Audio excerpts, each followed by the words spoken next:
The bailout battle continues on the Hill. My next guest was one of the early voices calling for government intervention.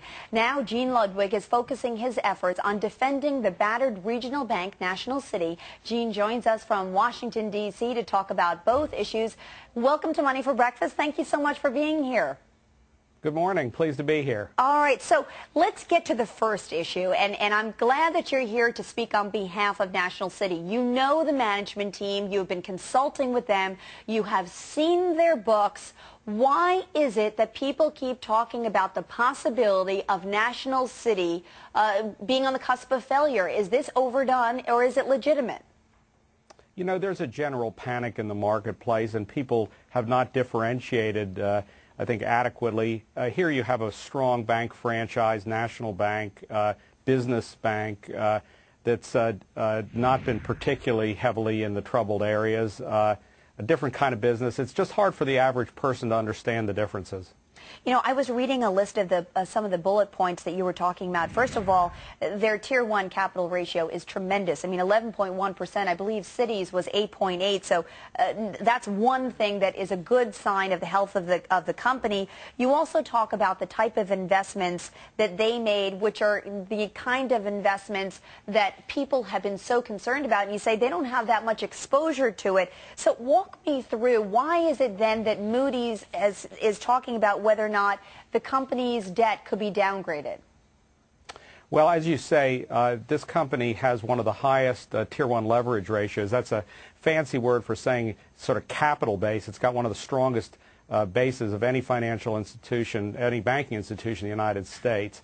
As I mentioned, it's a strong business bank, liquid, and the facts speak for themselves. It was for a time involved in the subprime area, but got out way before everybody else back in 2006 and put that behind it.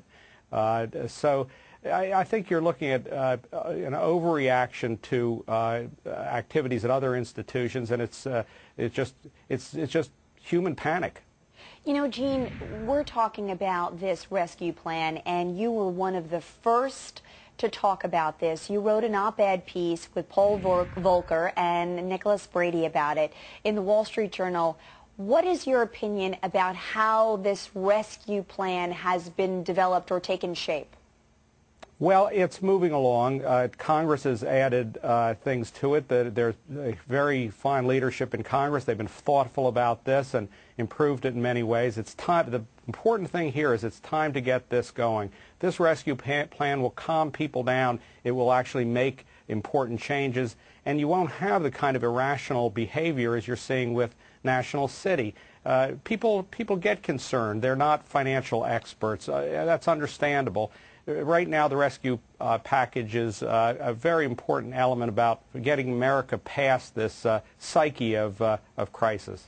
You know, one of the things that we're hearing will be in the Senate bill this evening is this proposal which both Senator Barack Obama and Senator McCain have supported, which is to increase the FDIC insurance for deposits from $100,000 up to $250,000. Sheila Bair, the FDIC chairman, has said that she would very much like to see this happen.